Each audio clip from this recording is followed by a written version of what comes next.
Ovarian disease आखिर होता क्यों है? एक नॉर्मल फीमेल में फीमेल सेक्स हार्मोन्स होते हैं जिसको हम ईस्ट्रोजन्स एंड प्रोजेस्टेरॉन्स बोलते हैं, और उसी में ही एक छोटी मात्रा में मेल सेक्स हार्मोन्स भी पाए जाते हैं।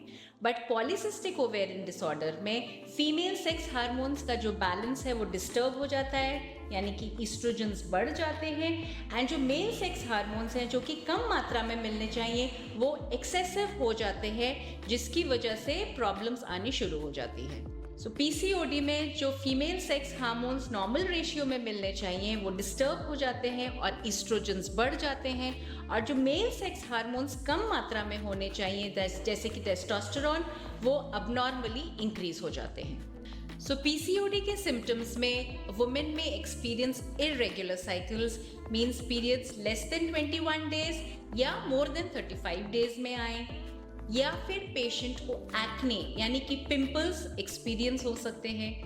She may experience excessive hair growth like abnormal growth on the chin, on the face, chest, abdomen and thighs. Patients may have excessive weight gain, especially around their waistline, and they may have difficulty in conceiving.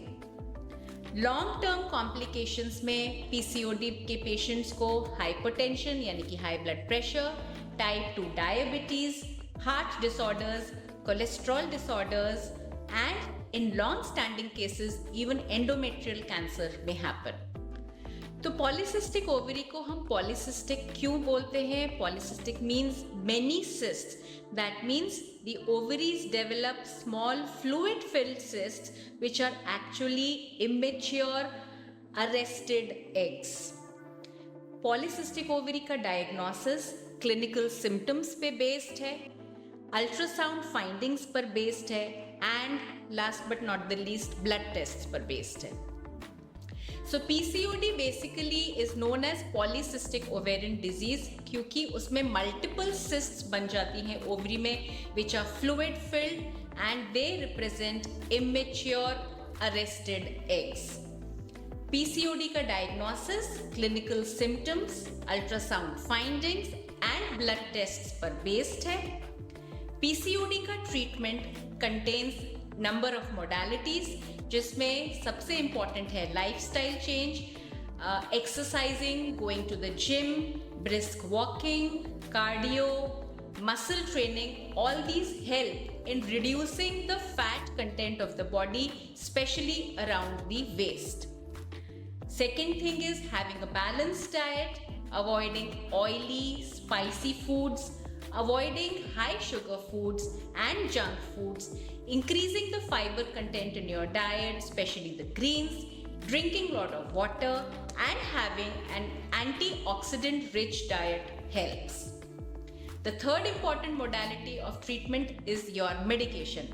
तो आप medication लेंगे to regulate your menses. जिन लोगों को irregular menses है उनको oral contraceptive pills देकर के periods को रेगुलर किया जाता है। जिन लोगों को हर्स्यूटिज्म यानी कि एक्सेसिव हेयर ग्रोथ और एंड्रोजेनिक फीचर्स की प्रॉब्लम है उनको हार्मोनल थेरेपी देकर के मेल हार्मोन्स को बैलेंस में लाया जाता है। और जो लेडीज कंसीव करना चाहती हैं उनको इनफर्टिलिटी का ट्रीटमेंट दिया जाता है। अपार्ट फ्रॉम दैट, अगर आपको एसोसिएटेड मेटाबॉलिक सिंड्रोम है जैसे कि diabetes, high cholesterol, high blood pressure, तो अकॉर्डिंगली आपको ट्रीटमेंट दिया जाता है। So the treatment of polycystic ovary contains many modalities. सबसे पहला है lifestyle change. That means women who are suffering from the disease should be exercising a lot. They should go for brisk walking, they should go to the gym, and they should undergo cardio exercises, weight training exercises to decrease the fat content of the body and to increase the muscle mass. क्योंकि जब abdominal fat कम होगा तो pathology reverse होगी।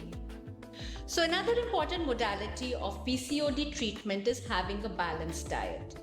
So patients should avoid taking oily food, junk food, and foods which are high in sugar content. Instead, patients should take a lot of greens, patients should take a lot of water intake, and they should take foods which are rich in antioxidants. So your health is our priority. Let's manage PCOD together.